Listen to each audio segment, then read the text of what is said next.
Bonjour à tous, bon après-midi à vous. Bienvenue à Saint-Malo, la cité corsaire qui verra demain à 14 h le départ de la 11e édition de la Route du Rhum, destination Guadeloupe. 40 ans d'existence pour cette transat mythique entre la Bretagne et Pointe-à-Pitre en Guadeloupe. Bonjour Lionel Lemonchoir. Bonjour. Vous avez remporté 2 fois cette Route du Rhum, une fois en 2006, une fois en 2010. On l'évoquera au long de cette émission. Vous êtes avec nous pour 50 minutes pour évoquer vos souvenirs de marins sur cette Route du Rhum et puis aussi l'avenir. Qu'est-ce que vous avez envie de faire? Et on a plein d'invités qui nous rejoindront tout au long de cette émission. Des collègues à vous comme Michel Desjoyaux ou Franck Camas, ou Maxime Co qui part en classe 40 car il y a plusieurs catégories de bateaux. Ils sont 123 skippers cette année à prendre le départ. C'est énorme hein, comme nombre. Ah oui, c'est un vrai succès. Puis en plus, le temps s'y prête, le public est là. C'est vraiment la grande fête populaire de la voile. C'est superbe. Exactement. C'est vrai qu'il y a un monde fou. Jeudi soir, il y avait plus d'1 million de visiteurs déjà qui étaient venus sur le village de la course. Alors le parcours de cette route du Rhum, il ne change pas tous les 4 ans. C'est un peu toujours la même chose. On part de Saint-Malo. On va virer une bouée très importante au Cap Fréhel. C'est le dernier contact vraiment des skippers avec la foule qui est massée sur le cap. Et puis ensuite, on traverse l'Atlantique avec un atterrissage où il faut faire le tour de la Guadeloupe à la tête à l'anglais et à la bouée de Basse-Terre avant de remonter ce chenal vers la ligne d'arrivée. Avec nous pour cette émission 3 de mes camarades dont Laurent Bignolas qui est sur l'eau sur un Zodiac au milieu des bassins. Ça va Laurent, service public toujours? Impeccable, service public au milieu du bassin Vaublanc et on vient d'arriver du côté des classes 40. 53 bateaux, presque la moitié de la flotte Lolo. Eh ben oui, c'est vrai qu'il y a plusieurs catégories, on l'évoquera dans un instant. Isabelle Rétic, qui doit être dans un endroit très stratégique, c'est-à-dire les écluses, puisque les bateaux sont en train de sortir, de sasser, comme on dit, pour aller sortir du port de Saint-Malo et se préparer pour le départ demain. Ça va, Isa, vous m'entendez bien, pas de problème? Ah, ça va très bien, Laurent. Regardez derrière moi le monde qu'il y a le long des écluses et les bateaux, effectivement, qui arrivent les uns après les autres. Là, il s'agit des classes Rhum, mono et multi. On vous retrouve dans quelques instants pour vous faire vivre ce moment qui est vraiment très émouvant. Merci Isa. Et puis 3e personne, Marine Barnerias, qui est la marraine du bateau de Thibaut Vauchel-Camus. Donc elle est avec lui sur son bateau. Ça va Marine ? Bah écoute Laurent, ça va au top. Là, regarde derrière moi, il y a une ambiance de folie et ils sont tous derrière. Donc l'ambiance est au rendez-vous et puis là on se dirige en direction des écluses. Ok, très bien. À tout à l'heure Marine avec vos fans. Lionel, c'est un moment très particulier les écluses. Maxime Sorel, le skipper de VNB, dit on a l'impression qu'il y a Saint-Malo qui vous tombe dessus. C'est vraiment un moment où le public est tout proche de vous, avant que vous partiez. Oui, c'est sûr que. Et puis on a l'impression de rentrer dans l'arène en fait. Le public est là, très enthousiaste et on sent qu'on est soutenu et en même temps on sait que c'est la sortie du port et que la grande interrogation c'est pour bientôt Donc voilà, c'est des grands moments forts. Ouais, pour les skippers, la course elle commence là en fait. Vivre ce moment. Ouais, oui, quelque part elle commence là. Oui, voilà, c'est toutes les mois de préparation qui se sont passés avant et voilà, maintenant c'est place à la course.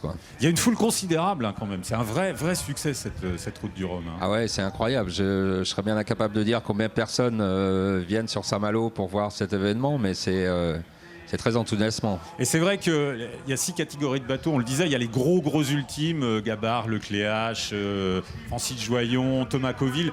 Il y a des monocoques aussi, dont ceux qui font le Vendée Globe. Ils sont plusieurs à avoir fait le Vendée Globe. Et puis il y a des multi 50 sur lequel la catégorie où vous aviez gagné en 2010. Il y a aussi des monocoques Rhum, des multicoques Rhum. Toute cette catégorie, c'est vrai que les bateaux, ils sont tout proches du public en fait. Bah oui, c'est l'intérêt aussi de la ville de Saint-Malo, c'est que voilà, d'abord c'est une cité historique au maritime, et puis c'est un bel environnement, et puis comme ça le public peut être au plus près des bateaux. C'est ce qui fait aussi l'intérêt. Ouais, ils peuvent rencontrer les skippers, ils peuvent les voir. On va partir retrouver Laurent, donc qui est avec. Je vous dis pas qui. Enfin, si je vous dis, c'est Jean Galfionne, mais il est plus perchiste. Il est devenu marin depuis longtemps maintenant, quand même. Laurent? Ah, oui, je suis là. Oui, en fait, on a eu quelques difficultés, tellement il y a du monde en fait sur les pontons pour approcher du bateau de Jean. Voilà. Jean est à bord. En tous les cas, ce que je voulais, avant de parler de nous entretenir avec Jean Galfionne, puisqu'on vient de le rejoindre à son bateau. C'est juste évoquer 2014, Lionel Lemonchois s'en souvient aussi. C'était quand même la dernière occasion pour nous tous, et personnellement c'était le cas, de revoir Florence Artaud bien sûr, Laurent Bourgnon et Anne Cazeneuve. Sachez, souvenez-vous, qu'ils nous ont quittés dans l'année suivante, en 2015. Florence Artaud, surnommée la petite fiancée de l'Atlantique depuis sa victoire, c'était en trimaran. À bord de ce trimaran, elle l'avait remporté en 90 sur Rome. C'était une très belle victoire, une très belle performance. Et puis Laurent Bourgnon, je le disais tout à l'heure, double vainqueur en 94 et 98 aussi sur son bateau. Jean est avec nous, Jean Galfionne qui va s'approcher. Effectivement, double vainqueur, disparu, souvenez-vous, lors d'une plongée, c'était en Polynésie et en 2015, en juin 2015. Et puis Anne Cazeneuve, je l'ai évoqué puisqu'elle venait de remporter le Rhum en catégorie justement multi-Rhum, et victorieuse donc en 2014. Anne Cazeneuve qui est emportée par la maladie en novembre 2015. Alors Jean Galfionne est avec moi, il est en train de s'entretenir. Je vais demander à Jean de s'approcher pour nous. Allez, je vais essayer de le retrouver. Je ne sais pas comment on va se débrouiller. Ça va être très simple. Je me permets de rejoindre Jean. Pardon. Bonjour Jean. Bonjour. Voilà, on est à côté de Jean Galfionne. J'évoquais la mémoire effectivement de Florence Artaud, d'Anne Cazeneuve, de Laurent Bourgnon. Est-ce que ce sont des gens qui t'ont marqué dans l'histoire de la voile à l'époque où toi tu faisais un autre sport effectivement? Alors oui, le Laurent Bourgnon, beaucoup, parce que en fait quand je faisais mes stages d'entraînement en Guadeloupe tous les hivers, ça arrivait que les bateaux de la route du Rhum étaient là, et notamment Primagas de Laurent Bourgnon, donc ça me faisait pas mal rêver, sans imaginer bien sûr qu'un jour ça pouvait me concerner. Et donc du coup c'est des gens, en plus j'ai rencontré après derrière, c'était un mec bien quoi, c'est un mec qui on avait bien accroché. Donc, puis outre ça, la route du Rhum, j'ai plus souvent été spectateur derrière les barrières que sur un bateau. Ouais, mais enfin quand même deuxième participation cette année, Jean. Ouais. Prêt pour faire quelque chose de beau quoi? De beau, c'est toujours beau, hein, de toute façon. Après, c'est ce qu'on dit tous, on veut arriver de l'autre côté déjà, et puis et après figurer le mieux possible. Moi, je pense pas faire partie des grands favoris, mais j'ai une petite carte à jouer, donc je vais essayer de faire mon mieux, voilà, comme on dit. Mais déjà, j'avais fait 18e la première, donc si je fais mieux, ce sera dans mes objectifs. Le classe 40, c'est un beau bateau, justement, pour aller plus loin encore après, j'imagine, non? C'est déjà un très beau bateau, la classe est une des plus dynamiques, les plus sportives, donc moi je m'y sens bien, donc continuer à évoluer dans cette classe me plairait. Alors il paraît qu'il y a quand même des petits morceaux de perche à l'intérieur. Ouais, j'ai mis des bouts de perche comme ça. En fait, il me fallait des tubes pour faire des zones de matossage, et j'ai trouvé que les perches étaient fabuleux, puis ça raconte mon histoire, et quand je suis nostalgique, je caresse mes vieilles perches. Alors matossage, c'est quand même le boulot qu'on fait dès qu'on a un virement de bord. C'est pas le plus drôle à faire, mais c'est vrai que c'est un moment aussi important à ne jamais rater. C'est là que le marin fait du sport. Hein. Oui, quand on déménage tout le bateau, quand on vire, quand on empanne, il faut tout déplacer le matériel pour équilibrer les poids dans le bateau. Donc il y a pas mal de kilos, voire de centaines de kilos à déplacer à chaque fois. Ouais. Merci beaucoup Jean. Voilà Laurent, pardon pour le petit retard pour arriver, je vous l'ai dit, il y a du monde, vraiment partout sur le bassin Vauban. Oui, on a bien vu, pas de problème Laurent, merci à vous, merci à Jean. Belle reconversion quand même Jean Galfionne. Comme quoi un sportif de haut niveau, ça reste toujours un sportif de haut niveau. Oui, Jean, c'est quand même un sacré sportif, parce que avoir l'idée de passer du saut à la perche à la voile, la liaison, elle est pas forcément facile, quoi. Et je trouve ça assez osé, et ça lui va bien. Il a l'air très à l'aise dans cette nouvelle discipline, donc bon vent à lui. Oui, il fait sa place avec humilité. Je trouve que c'est très bien. Il apprend encore, et il n'est pas arrivé avec la grosse tête en disant attendez les mecs, je vais vous montrer ce que c'est qu'il y a un empannage, quoi. Non, ça serait dommage quand même, parce que j'imaginais s'il fallait se mettre au saut à la perche, ça serait pas facile non plus. Ça serait Lionel Lavillenie, on pourrait dire ça. Oui, okay. Je pense pas avoir le physique qu'a Jean Galfionne non plus. On va partir retrouver Isa Heretic, donc dans son endroit stratégique de la journée, c'est-à-dire les écluses. On en est où dans ce passage du Sas, Isabelle ? Eh bien, vous le voyez derrière moi, Laurent, il y a toujours des bateaux, parce que 79 bateaux sur les 123 de la flotte vont passer les écluses cet après-midi. Ça va durer jusqu'à 19h à peu près. Et les 44 derniers des classes 40 et des IMOCA, eux, passeront la nuit prochaine entre minuit 45 et 4h45. Il faudra donc veiller tard si vous voulez les voir. Alors, dans le Sas, derrière moi, qui est le 3e de l'après-midi, il y a du beau monde. Regardez un petit peu, vous les apercevez là-bas au fond, et il y a ces 3 bateaux jaunes, ces ces 3 trimarans jaunes. Ce sont les Acapella, les Sister Ship de l'Olympus Photo de Mike Birch qui avait remporté la Route du Rhum en 78. Il y a tout d'abord le premier Acapella skippé par Charlie Capel qui effectue cette année son 6e Rhum. Derrière lui, il y a Friends and Lovers de François Cor et tout au fond là-bas qui a été très applaudi, le Happy de Loïc Perron, le vainqueur de l'édition 2014, mais il était en ultime. Donc vous voyez du beau monde, ils ne vont pas tarder à quitter, je pense, ce sas. Et puis on assistera à une nouvelle arrivée de bateaux. Voilà, c'est magnifique, beaucoup de monde, hein, vous le voyez, le long des écluses.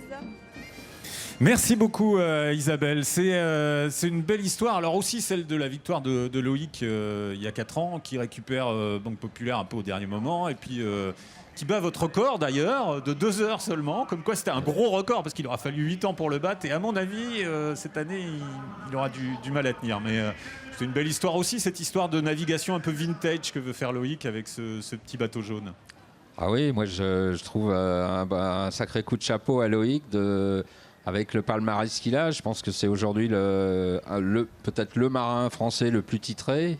Tout ce qu'il a touché, il a à peu près gagné. Voilà, c'est quelqu'un qui a un talent énorme, et voilà, de vouloir se relancer juste pour le fun. Parce qu'il n'a pas d'électronique à bord, hein. C'est ça le but du jeu. Il va faire son point au sextant, enfin à l'ancienne, quoi. Oui, voilà, il part comme on partait il y a 40 ans, le sextant, et puis vas-y, voilà, et moi je trouve ça très beau, et je pense qu'il va vraiment bien s'amuser. Ouais.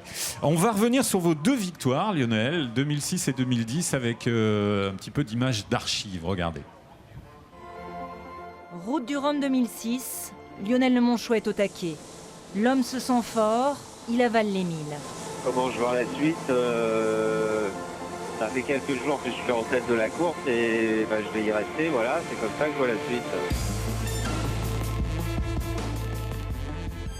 Personne n'ose comme le Lemonchois. À chaque pointage, il enfonce le clou et creuse l'écart. Dans la nuit guadeloupéenne, 7 jours après son départ, le Normand est bouillonnant d'énergie. Il s'amuse, savoure l'instant et peine à réaliser son exploit. Oh là là, j'ai gagné la Route du Rhum, bah nom de Dieu. Ça paraît irréel, quoi. Ça paraît irréel. Je suis tout seul devant, les autres sont loin derrière. J'ai l'impression d'avoir navigué normalement, quoi. Il est étonnant ce bateau, quoi. Il vole, il navigue pas, il vole. 4 ans plus tard, Lionel Lemonchois est de nouveau de la partie, cette fois-ci avec une autre monture et un autre sponsor. Dans la catégorie des multi 50, le marin est confronté à de gros problèmes techniques en début de course. Il s'accroche, répare et rattrape ensuite un par un tous ses concurrents. À son arrivée, son ami Franck Camas, vainqueur des ultimes, vient l'accueillir. Le Lemonchois est entré dans le club très fermé des doubles vainqueurs de la Route du Rhum. Lionel, c'était une belle image ça, de Franck qui sera avec nous tout à l'heure sur le plateau, qui vient vous chercher en fait et vous dire salut. Belle victoire aussi pour les 50 pieds, quoi. C'était sympa ça. Ouais, je me souviens très bien de voir son groupe Ama 3 après sa victoire et sortir comme ça, venir croiser la route du Prince de Bretagne qui finissait sa course. C'était des gros moments. Ouais. Ça reste des belles victoires, hein, dans votre carrière quand même. Bien sûr, ça reste des belles victoires, mais chaque victoire est belle. Hein. On y pense jour et nuit avant, on s'y prépare, et quand ça passe, c'est jouissif. Hein. Et vous avez gagné, et vous l'avez dit dans les images qu'on a vues là. Je suis devant. Je crois que la suite, ça va être que je vais rester devant en fait. Ça. Ah mais oui, en 2006, de toute façon, au départ de Saint-Malo. Vous étiez hyper confiant. Moi, je me souviens très bien. Vous disiez non, moi j'y vais et je vais gagner. Oui, c'est exactement ça. Ouais. Je m'étais mis dans la tête que j'allais gagner cette course, que j'en rêvais depuis qu'elle existait. D'y être comme participant, c'était déjà très grand, et qu'il fallait que je la gagne, quoi. Ouais. Donc j'avais le bateau, j'avais techniquement tout ce qu'il fallait pour. Après, c'était à moi de faire la différence, et j'étais très motivé pour le faire. Et vous l'avez faite, cette différence. On repart retrouver Marine sur le bateau de Thibaut Vauchel-Camus. Alors, il en est où, le bateau, Marine ? Eh bien écoutez, c'est juste incroyable, on est le deuxième multi 50 à avoir quitté les pontons. On se dirige vers le SAS là, Hugo. Ça fait quoi Thibaut d'avoir toutes ces personnes qui sont sur le quai? C'est pas des choses qu'on vit tous les jours, ça c'est sûr, c'est extrêmement impressionnant, c'est même très émouvant. Et puis on voit que dans ce public-là, il y a beaucoup de schtroumpfs, beaucoup de force bleue, donc pas mal de personnes qui sont liées à notre projet et ça fait vraiment très chaud au cœur de les avoir à nous encourager dès maintenant. Et puis tu te rends compte que toutes ces personnes, tu les fais un peu rêver avec cette Formule 1 que tu as sous les pieds? Je pensais pas avoir autant de monde dans mon lit d'un seul coup, à faire rêver du monde. Mais non, c'est génial de pouvoir partager ça de cette manière-là avec un public aussi large. Et non, c'est un vrai privilège. Et donc là, comment ça se passe en fait? On va rester combien de temps dans les écluses? Et après, le bateau, il va où? Alors on va rentrer dans le SAS une fois que les autres bateaux seront prêts à rentrer dedans, qu'on aura une hauteur d'eau suffisante. On rentre dans un SAS, ça va durer 20 minutes et on va ramener le niveau du SAS au niveau de la mer. On réouvre des portes pour sortir et puis après on va aller tranquillement se préparer. Bon écoutez, on se retrouve dans le SAS alors parce que je pense qu'on a encore d'autres schtroumpfs qui nous attendent et qui vont encourager Thibaut. Les Schtroumpfs de Kibo. Merci Marine et merci à Thibaut. On va tout de suite repartir dans les écluses, justement, retrouver Isa, qui est avec un Care British Bisu. On va dire ça comme ça, Isabelle. Oui, avec un British Bisu, comme vous dites, Sam Goodchild, qui est un concurrent de la classe 40. Et pendant ce temps, vous le voyez derrière nous, les bateaux sont en train de sortir. Bonjour Sam. Alors vous êtes l'un des 7 Britanniques engagés dans la route du Rhum cette année. Vous n'avez que 28 ans, mais vous avez beaucoup navigué, notamment en équipage ces 3 dernières années. C'est votre première transatlantique en solitaire. Comment vous vous sentez à la veille du départ? Oui, c'est ça, ma première transatlantique en solitaire. Donc, j'ai bien peur, honnêtement, mais vous avez peur? Surtout pour l'inconnu. J'ai jamais passé 14 jours en mer tout seul, donc on verra comment ça va être. Alors, vous avez trouvé un bateau, qui est l'ancien bateau de Thibaut Vauchel-Camus, avec lequel il a terminé 2e de la route du Rhum en classe 40.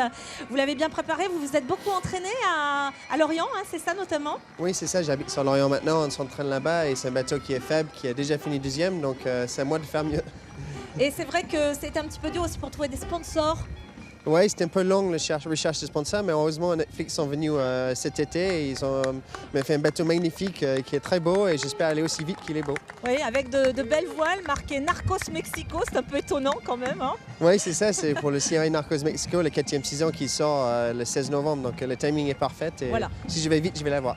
Alors effectivement, vous, votre objectif, c'est pas de figurer, c'est de gagner. Oui, on a beaucoup de gens qui veulent gagner, donc je vais faire mon mieux au moins pour gagner ou pour savoir pourquoi je n'ai pas gagné. Oui, je crois qu'on vous classe parmi les favoris parce que vous avez fait des très bons entraînements, une bonne saison, donc il va falloir y aller là. Il y a beaucoup de pression, mais je vais faire mon mieux. Merci beaucoup Sam, et puis en tous les cas, moi je vous souhaite autant de bonheur qu'un autre anglo-saxon, souvenez-vous, le Canadien Mike Birch, qui avait remporté la première édition en 78. Mike Birch qui a eu 87 ans le 1er novembre, c'était ici à Saint-Malo. Il était donc là et il nous a accordé hier une interview avec Charlie Capel, qui, je vous le disais tout à l'heure, et qui est sorti là tout à l'heure. Charlie Capel qui va disputer son 6e Rhum sur un bateau sister ship de l'Olympus de Mike Birch. Écoutez cette interview. Mike, merci beaucoup d'avoir accepté cette interview. Il y a 40 ans, vous remportiez la première édition de la Route du Rhum avec seulement 98 secondes d'avance sur Michel Malinowski. Est-ce que vous pouvez nous raconter un petit peu cette arrivée d'Anthologie? On était les 2 premiers bateaux et lorsqu'on est arrivé, j'étais derrière. En contournant l'île, le vent soufflait légèrement de l'arrière et je l'ai dépassé. Ça a été une vraie bonne chose pour moi. J'étais vraiment très surpris. Vous avez pris le départ de cette route du Rhum. C'était votre course préférée, le Rhum? Oui, on peut dire que c'est la course que je préfère. Charlie, cette année, pour les 40 ans, il y a ce défi 98 secondes que vous avez lancé avec notamment Bob Escoffier et François Corr. Bob Escoffier qui, lui, va skipper le critère 5 de Michel Malinowski. C'était effectivement l'année où il fallait lancer ce défi. C'est une belle course dans la course? Oui, c'est une belle course dans la course parce que pour nous, c'était une façon d'exister aussi parce que faut savoir que les Acapellas sont dans cette route du Rhum les plus petits bateaux en termes de taille. Donc pour nous, si vous voulez, la traversée va être beaucoup plus longue que pour les gros bateaux. Et j'espère bien que le grand cigare bleu sera derrière moi, y compris Jean-François Corr. Enfin, en tous les cas, je ne vais pas me laisser faire. Mike, vous avez un favori? Qui va gagner le défi 98 secondes pour l'éternité cette année? C'est difficile de dire qui est le favori. Charlie est votre favori? Oui, quand même. The favorite. Merci infiniment Mike Birch, merci Charlie Capel. Je précise pour tous ceux qui auraient envie d'en savoir plus sur votre vie que vous avez publié un livre, Mike Birch, J'ai chevauché les océans, écrit avec Olivier Perretier. On apprend vraiment tout de votre vie, vous avez eu même plusieurs vies en une seule vie. Voilà, c'est un livre qui est publié aux éditions Artaud. Merci infiniment Mike Birch. Et merci à Mike d'être là et merci à vous. Merci. Voilà, et l'ancien bateau de Mike Birch et ce sister ship jaune là, voilà, qui passe dans l'image. Est-ce qu'on arrive à se mettre dans la tête du pauvre Michel Malinowski qui voit Olympus lui arriver derrière et qui perd la course alors qu'il est en tête pour 98 secondes? Moi, ça m'est arrivé de perdre des courses presque sur la ligne d'arrivée. Donc je vois à peu près ce que ça peut représenter. Après, sur une route du Rhum, sur une transat... Ouais, parce qu'à l'époque, il mettait 3 fois plus de temps que vous aviez mis en 2006. Ouais. Il mettait plus de 20 jours. Donc, oui, tout à fait. Ouais. Il y a du temps pour s'y habituer qu'on est devant quand même. Et là, boum, 1 minute 38. Quoi. Oui, là je pense qu'il ne l'a pas vu venir, tout simplement. Et de toute façon, il ne pouvait rien faire. C'était le début de la suprématie des multicoques. Et on découvrait qu'en fait, un petit trimaran tout léger pouvait aller plus vite qu'un grand monocoque. Voilà, c'était un petit peu le début d'une petite révolution dans la voile. Et les multicoques, on va les retrouver, les gros multicoques, les ultimes, puisque Laurent Bignolas a rencontré François Gabard, le skipper de Massif, à qui tout réussit en ce moment. Hein, tout ce qui touche se transforme en or. Le François Gabard, c'est vrai qu'on en parlait hier tous les deux. Lionel, il fait un peu penser à Franck Camas il y a quelques années, qui réussissait tout ce qu'il entreprenait. Quoi. Ouais. À l'époque où Franck a démarré, qu'il avait énormément de succès, on le surnommait le Petit Prince. Ouais. Et je crois que François est aujourd'hui le nouveau petit prince de la voile. Alors, rencontre avec François Gabard par Laurent Bignolas, c'était hier, puisque pour des raisons d'emploi du temps évidentes, François il est un petit peu occupé aujourd'hui. On regarde ça. Il y a François Gabard à bord de son bateau Massif. La question d'actu qui s'impose. Le départ sous un ciel, j'allais dire, serein, mais après ça peut se corser. Comment tu vois ça, François? Là aujourd'hui il fait soleil, mais c'est sûr que sur le jour du départ déjà il y a de la pluie qui va arriver. Il y a du vent, c'est pas très bien calé pour le moment parce qu'il y a une petite dépression qui sera pas très loin de nous sur le départ et pour nous sa position elle reste encore assez incertaine. Donc je pense qu'il faut être encore assez patient pour savoir exactement ce qui va se passer. Prudent, mais d'attaque, quelles que soient les conditions, parce qu'il y a un record à battre quand même. C'est ça aussi le challenge de cette route. Alors le record, je m'en moque complètement et je pense que tous les compétiteurs dans la catégorie, on s'en moque. Ce qu'on veut, c'est essayer de gagner cette course. Donc on va essayer d'aller le plus vite possible avec les conditions qu'on aura. Et par contre, pour gagner, évidemment, il va falloir être bon dès le départ, dès la ligne de départ. Il va falloir essayer d'être devant. Il va pas falloir perdre du temps parce que ça reste une course rapide. On va traverser l'Atlantique à toute vitesse. Et évidemment, si on a du retard au départ, ce sera plus difficile de le rattraper. Ne négligez personne dans une course ultime qui est en train, j'ai l'impression, de s'approprier cette route du Rhum.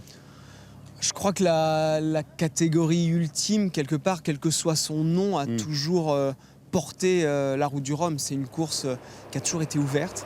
C'est une course qui a toujours été remportée par des multicoques. Donc voilà, je pense que c'est une course où les bateaux les plus rapides de la planète se sont toujours exprimés. Aujourd'hui, les bateaux les plus rapides de la planète en solitaire, en course large, c'est les ultimes. Et on a des bateaux magnifiques qui commencent à voler au-dessus de l'eau. Et grâce à ce vol, on devrait pouvoir aller très vite. Les jours qui précèdent le départ, c'est toujours impressionnant avec tous ces bateaux. 123 concurrents, 123 skippers sur la ligne de départ cette année pour la 11e édition. Les ultimes un peu à part, alors un bien ou un mal pour le skipper? C'est vrai que nos bateaux sont assez grands, on n'arrive pas à rentrer dans l'écluse, donc on se retrouve au mouillage devant Saint-Malo, un petit peu à l'écart du village.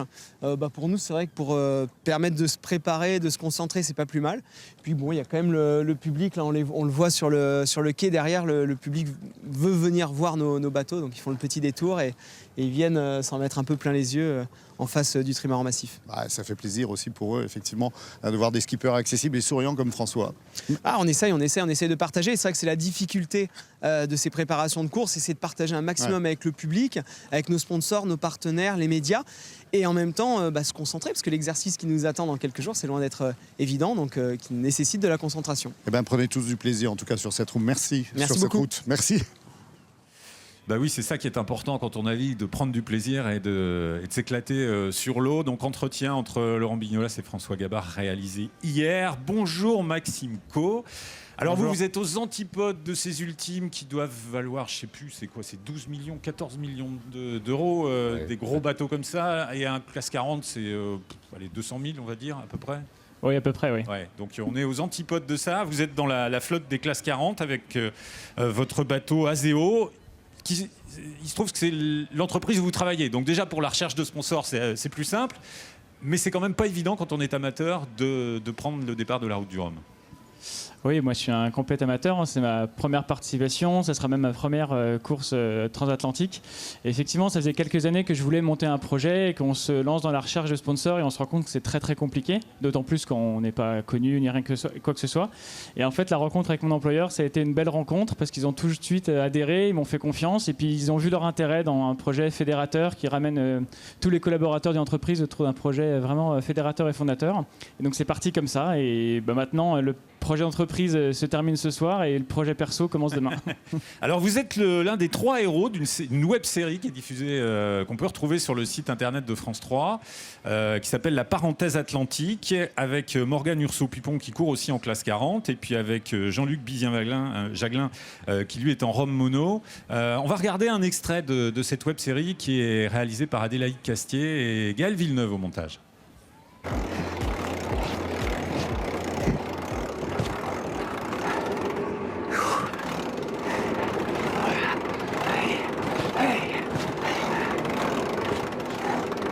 L'inaction me fait peur.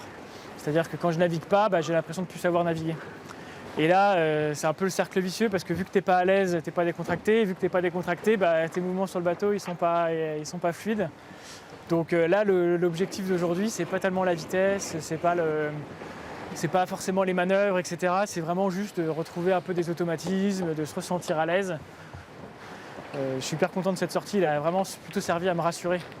À me dire, c'est bon, tu n'as pas tout perdu, c'est comme le vélo, ça revient, et voilà. Clac, écoute, c'est bon, les deux sont choqués bordés, ça c'est ok, ça.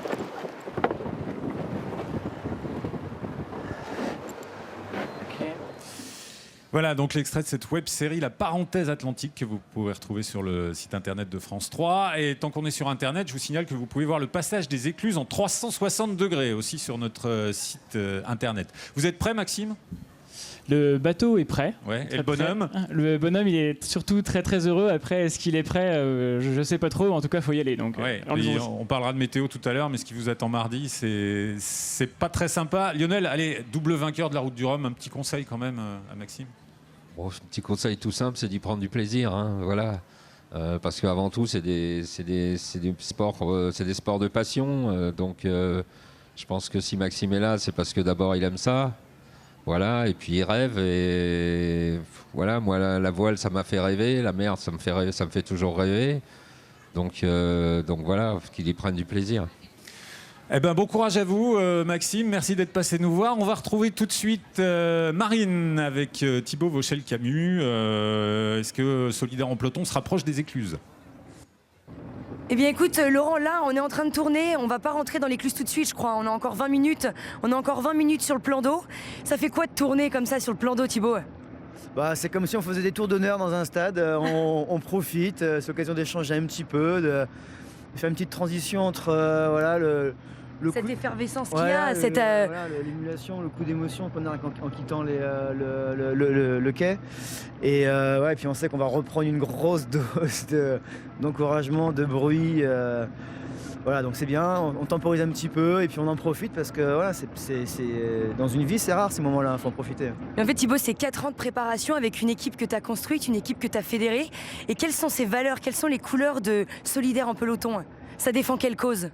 Alors l'idée du projet c'était de mettre une cause au lieu d'une marque ou d'un branding. C'était on a été choqués du constat qui a été fait, de voir que la sclérose en plaques est une maladie très répandue, très mal connue, et on a voulu faire profiter de la merveilleuse visibilité de nos projets, alors tant sur la taille des voiles mais aussi sur l'effervescence qu'il y a auprès du public, de l'intérêt qu'il peut nous porter. voilà, pour mettre en avant cette maladie et faire passer un message d'espoir et d'énergie positive. Et donc cette cause, elle te donne les ailes aujourd'hui pour pouvoir traverser l'Atlantique en multi 50 ou ça quand même ça fout un petit stress supplémentaire? Parce que quand tu cours avec je sais pas combien de personnes qui te soutiennent et qui sont un petit peu handicapées ou pas forcément, c'est pas forcément à l'aise pour eux, ça te donne des ailes ou ça te fait un petit peu stresser d'avoir toutes ces personnes qui t'attendent à l'arrivée? Déjà les voir au départ c'est une chance inouïe, non, ça apporte que du positif. Moi on me félicite, on m'admire parfois parce que ce qu'on fait est un peu incroyable, traverser l'Atlantique sur un bateau en solitaire, c'est pas rien. Mais ce défi là moi je l'ai choisi et alors que toutes ces personnes qui me confient leur espoir et leur image, elles, c'est la vie qui leur a imposé un défi et doivent faire avec au quotidien. Et donc c'est plutôt une source très positive d'énergie, ça apporte aussi beaucoup d'humilité et c'est une très belle façon de partager tout ce qu'on fait. Et si tu as un dernier mot que tu aurais envie de leur adresser, ce serait lequel, Thibaut? J'espère être à la hauteur de l'exemple qu'ils nous donnent tous les jours à relever ces fameux défis et de se dire que même si voilà, l'enjeu aujourd'hui pour moi c'est d'arriver en premier en Guadeloupe, c'est d'atteindre un premier objectif. La performance après ne sera que du positif, que du bonus et que ça ne verra pas entacher la qualité du travail qui a été fait et de l'image qu'on porte du projet. Eh ben on n'a qu'à juste à l'attendre à l'arrivée, donc rendez-vous à Pointe-à-Pitre, Thibaut alors. Eh ben très bientôt. Je compte bien y être. Là je vais rester avec toi parce que je suis plutôt à l'aise là sur le ponton là. On est bien. Faudra descendre avant demain midi, enfin avant demain 14h quand même, Marine. Hein. Ils sont censés partir en solitaire quand même. Oui, mais Laurent, moi je suis plutôt pas mal là. Si à tout hasard il y a une petite dérogation, je suis preneuse. Non, il n'y a pas de dérogation, Marine. Ça marche pas comme ça à la route du Rhum. Trop facile. Lionel, je voudrais qu'on revoie une image qui n'est pas forcément un bon souvenir pour vous. On est en 2002. Les quotidiens à l'époque avaient titré La déroute du Rhum et la flotte des multis dont vous faites partie avec Gitanadis se fait laminer par une énorme dépression. On va regarder des images de vous. Vous êtes dans le mât parce que votre mât, il a pris la tempête comme ceux des autres. Il était beau quand même, Gitanadis, avec ces trucs en croix là. Il avait vraiment qui avait un certain look. Ouais, il était stylé comme disent les petits jeunes maintenant. Ouais. Il était stylé. Et donc vous êtes obligé de grimper dans le mât. C'est quelle sorte de souvenir ça? Faut y aller quoi. Bon, c'était ma première participation au Rhum. On venait de mettre ce bateau à l'eau très peu de temps avant la course. Et puis sur des raisons comme ça assez improbables, le mât a cassé. Donc c'était à la fois c'était une vraie frustration évidemment et donc il a fallu rentrer en Bretagne Sud et puis la dépression pour les autres concurrents a fait son effet comme on dit. Donc quelque part j'étais assez content d'avoir ramené le bateau en Bretagne Sud quand même. La météo demain, là, en fait, ça s'est amélioré. C'était assez apocalyptique il y a quelques jours, puis ça s'est amélioré. Lundi, il y a une zone de transition, comme dit Cyril Duchesne de Météo Consult. Puis alors mardi, c'est la grosse baston. En fait, les ultimes, ils vont sans doute réussir à passer, mais ce qu'on disait avec Maxime tout à l'heure, je crois que les classes 40, ils vont prendre cher, quoi. Bah oui, ils vont prendre cher, mais c'est un peu le fait de cette course. Souvent, les bateaux les plus rapides arrivent à se faufiler entre les deux en dépression. C'est sûr qu'avec les vitesses où ils vont aujourd'hui, ils se dépassent plus vite que les systèmes, donc c'est un peu plus facile. Et puis après, les bateaux moins rapides derrière, eux, ils prennent cher. Ouais. Ça va être dur pour eux de partir demain et de se dire, on va dans le carton, quoi. Ouais, oui, c'est comme ça, hein. C'est la mer qui fait ça. Ouais. Je pense qu'il y en a quelques-uns qui raisonnablement choisiront de se mettre s'abriter. À l'abri. Ils ont la possibilité de s'abriter en fait dans un rayon de 150 000 autour de Saint-Malo. Donc ça va en gros de la côte sud anglaise jusqu'à La Rochelle, quoi. Jusqu'à La Rochelle, en passant par Brest. Donc s'ils veulent, ils peuvent s'abriter là et ça compte pas puisqu'il n'y a qu'une escale d'autorisée par la direction de course. Celle-là, elle ne compte pas pour les bateaux. Tiens, on va aller voir un Helvète sympathique, Alan Roura, le skipper de la fabrique qui est avec Laurent Bignolas. Eh oui, il a le sourire, Alan Roura. C'est l'un des plus jeunes de cette édition, de cette 11e édition du Rhum. Et pourtant, il a fait 14-18, 2014-2018, avec un premier départ du Rhum, avec une Jacques Vabre aussi à son actif et un Vendée Globe. C'est là qu'il s'est rendu célèbre, j'allais dire, parce que c'était sa joie de vivre aussi. Mais un petit regret quand même, c'est le dernier Rhum. Hein. Ouais, il reste en travers. La route du Rhum, c'est une course très difficile. Hein. C'est une préparation où il faut rien laisser au hasard. J'avoue que la jeunesse la jeunesse du projet 2014 a été brutalement arrêtée sur ce départ voilà, dans des conditions assez fortes. Mais ça reste un bon souvenir? Ça reste un très bon souvenir parce que c'est aussi pour ça et grâce à ça surtout que je suis là aujourd'hui. C'est cette envie d'y retourner, cette envie de bouffer des milles et puis de finir cette route du Rhum, peu importe les conditions, quoi. Là, il faut que je la termine et le mieux placé possible. Alors, depuis des mois déjà, quand on demande où est Alan Rora, on dit oh, il est en train de bricoler sur son bateau. Bricoler, n'empêche qu'il est prêt et fin prêt. Là, on a un bateau, c'est la première fois de ma vie, c'est vrai que le bateau est prêt. Le jour où on est rentré dans le village avec le bateau, il était déjà prêt. C'est une fierté parce qu'on a fait un énorme chantier cet hiver sur le bateau et voilà, aujourd'hui, on peut partir la tête haute sur cette ligne de départ. Un beau bateau, complètement transformé parce qu'il a servi à d'autres skippers. Ah, effectivement, c'était à l'époque Britair, MACSF, Votre Nom Tour du Monde. Aujourd'hui, c'est La Fabrique.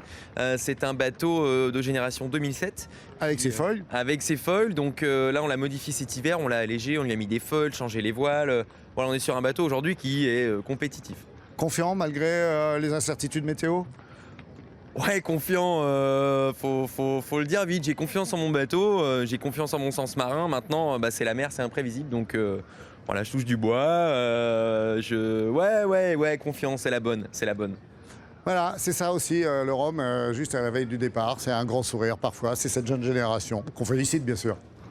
Oui, mais Alan Rora, il est vraiment sympa. On se souvient de ces images au départ du Vendée où il était en larmes devant le public, il l'acclamait et tout. C'était trop beau, quoi. Magnifiques images de Saint-Malo, là, vue du ciel. C'est quand même pas vilain, la cité corsaire, Lionel. Hein.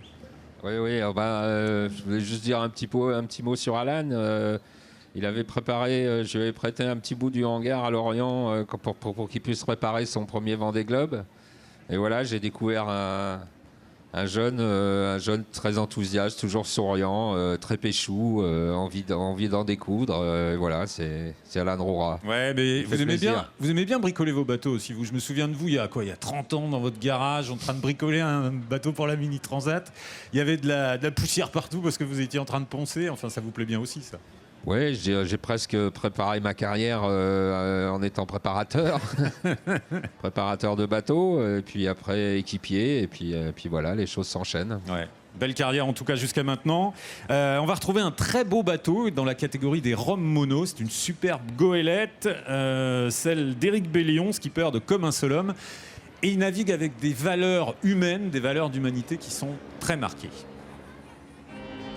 Avec sa belle place de 9e sur le dernier Vendée Globe, Éric Bellion, dans le milieu de la voile et sur les réseaux sociaux, avait fait parler de lui et de son bateau comme un seul homme, porteur de valeurs humanistes, tourné sur la différence.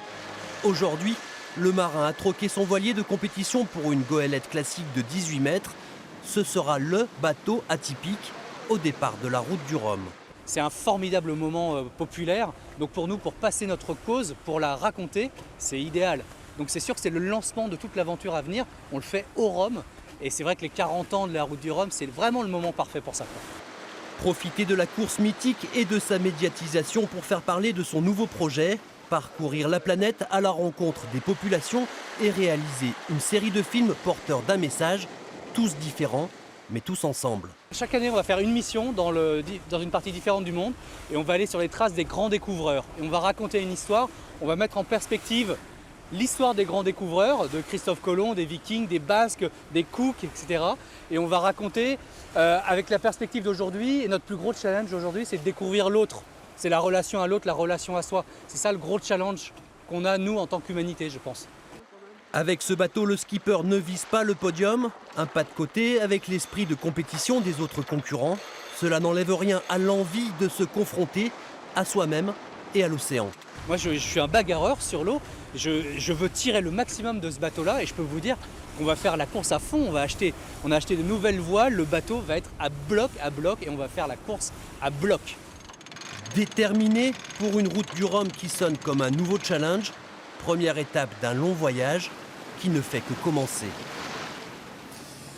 Oh là là, mais qu'est-ce que c'est beau. On profite du passage des hélicos là, pour vous montrer ces images des remparts, de l'intramuros de Saint-Malo et puis des bassins où sont alignés tous ces bateaux, de ces 123 bateaux qui vont prendre le départ demain. Et puis voilà, on se rapproche des écluses tranquillement. Alors là, on rentre dans la séquence, je ne sais pas comment on pourrait dire, apostrophe la grande librairie, parce qu'il y a une nombreuse littérature qui a été publiée à l'occasion des 40 ans de la Route du Rhum. Évidemment, c'est un gros anniversaire. Il y a le bouquin de Didier Ravon, le rédacteur en chef de Voiles et Voiliers chez Gallimard. Il y a celui-là, qui est un bouquin dit officiel, chez Grund, dont la rédaction a été menée par Serge Messager, notre confrère. Et puis alors, je suis fier d'accueillir 2 écrivains, Éric Saintas, notre collègue de François, puis Michel Desjoyaux, qu'on ne présente plus, qui ont écrit 40 ans de Route du Rhum chez Marabout. Comment ça s'est passé, messieurs C'est pas souvent qu'on vous fait parler de littérature quand même, Michel. Hein. Comment ça s'est passé, la rencontre entre vous deux? Comment vous avez décidé d'écrire ce bouquin sur les 40 ans de la Route du Rhum, Éric? C'est lui ou c'est moi? Allez, Éric d'abord. Ça s'est passé d'une façon très simple. Avec Michel, on a un bon feeling depuis quelques années, parce que je lui ai couru après pendant pas mal d'années avec mon micro, comme toi d'ailleurs, tu fais, parce qu'on fait le même métier, mon cher Laurent. Ouais. Et à un moment, je me suis dit, tiens, on va arrêter de courir après Michel et je vais lui proposer un autre truc. Enfin, je lui ai proposé de raconter ses 40 ans, mais d'une manière plus anecdotique, plus humaine. Je lui ai dit, écoute, tu peux être un fil rouge, un fil conducteur de ce bouquin. On va essayer d'être pas trop didactique, mais d'être plutôt grand public et de raconter des anecdotes. Ouais. Ça lui a plu, il a accroché au projet et on est parti comme ça pour une aventure qui a duré quasiment 9 mois. Elle a bien changé quand même cette Route du Rhum au cours des... Enfin, les bateaux ont beaucoup changé, hein, Michel, au cours de ces 40 années. Les bateaux ont beaucoup changé. Et c'est vrai, quand on regarde dans le bouquin toutes les photos entre la technologie, les voiles notamment, qui est la partie la plus visible, hein, qui est comme le moteur de nos bateaux. La technologie nous a beaucoup aidé. C'est sûr que les marins sont un peu moins chevelus et moins barbus qu'à l'origine, sauf peut-être Mike Birch. Mais ça reste quand même un truc un peu hors norme. On a l'impression que c'est facile, que n'importe qui peut y aller. Il faut quand même avoir c'est un sacré engagement, on s'en rend peut-être plus assez compte. Il faut être bien accroché, ouais. Votre meilleur souvenir, est-ce que c'est l'arrivée en 2002? On en parlait tout à l'heure, la flotte des multis se fait laminer, et vous, avec Géant, vous avez dit, c'était pas tellement de gagner, il fallait juste qu'il m'arrive rien, j'étais sur le podium, quoi. Oui, c'est un très bon souvenir, bien sûr. C'était un peu inespéré, puisque moi, mon objectif au départ, c'était juste d'aller de l'autre côté. C'était la première course du bateau, c'était le début d'une histoire de 5 ans avec Géant. Et puis, il y a eu une tempête absolument catastrophique qui a saisi les premiers. Je pense que Lionel voit encore mieux de quoi il s'est agi. Moi, j'avais plus de girouette, donc je ne savais pas combien il y avait de vent. Mais beaucoup, hein. Mais j'ai eu fort. Et les premiers, la tête de course a pris plus de 70 nœuds, ce qui est quand même beaucoup, beaucoup plus fort que ce qui va attendre là les marins dans quelques jours. Ok, on rappelle donc les 40 ans de la Route du Rhum, bouquin d'Éric Saintas et Michel Desjoyaux, avec une belle photo de celui qui sera peut-être en tête à Pointe-à-Pitre. Puisque les deux autres, ils ont Banque Populaire, les 2 autres bouquins, vous avez choisi Massif. Donc on a fait un pari, hein. C'est bien. On part retrouver Marine. Donc, est-ce que Solidaire en peloton est enfin dans le sas, Marine? Oui, écoute Laurent, là on est en 2e position dans le sas, on est arrivé dans l'écluse. Thibaut, il y a encore tous tes supporters qui sont là, il y a du bruit derrière. Et il n'y a pas que les miens, il y a ceux de la Route du Rhum et Station Guadeloupe en général. C'est la même ovation pour tous les skippers, que ce soit multi 50 en classe Rhum ou pour tout le monde, c'est génial. Forcément, quand on a les siens, on est encore plus content. Et ça c'est à vivre. Est-ce qu'on pourrait pas dire que c'est peut-être ta course? T'as 40 ans, c'est les 40 ans de la Route du Rhum. Et puis t'es à la fois guadeloupéen et malouin. À croire qu'elle a été faite pour moi. Il a fallu que je sois patient pour la faire, mais il y a beaucoup de points communs entre moi et cette course. Et ce qui rend l'histoire encore plus forte, plus intense. En plus de l'image du projet qui est énorme. Qui est énorme. Bon, on va continuer à faire du bruit pour tous ces skippers qui sont dans le sas. Et puis on sera là pour l'arrivée alors. J'espère bien. Ouais. J'y serai. On va y bosser. Ok, c'est parti. Merci beaucoup Marine, on part tout de suite retrouver Isabelle Rettig. Alors je veux pas être irrespectueux, vous êtes avec Steve Austin, on peut dire ça comme ça en rigolant évidemment Isabelle. Oui Laurent, je suis effectivement avec Fabrice Payen et on est ravis de l'accueillir. C'est vrai que c'est un peu l'homme bio-ionique, on va vous expliquer pourquoi. Bonjour Fabrice, alors vous êtes de métier skipper, capitaine de marine marchande et puis en 2012, un accident de moto et votre vie bascule. Qu'est-ce qui s'est passé à ce moment-là ? Eh bien, effectivement, je me suis retrouvé sur le bord d'une route en Inde. Et effectivement, ça a été le début d'une nouvelle vie pour moi, avant une épreuve assez longue de longs mois d'hôpital. Et puis après, voilà, j'ai décidé de faire avec mon handicap, de me l'approprier en quelque sorte, puisque j'ai décidé de me faire amputer, de me faire appareiller par un genou assez élaboré.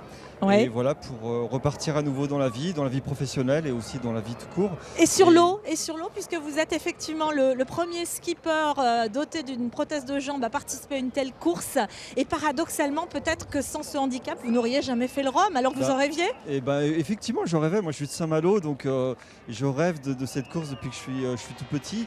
Et effectivement, c'est le handicap qui permet d'accéder à cette route du Rhum cette année, oui. Alors, vous naviguez en classe Rhum sur un multicoque de 50 pieds. C'était plus adapté qu'un monocoque, je crois. Alors oui, effectivement, j'ai choisi ce support parce qu'il y a moins de gîtes. C'était plus facile avec la prothèse.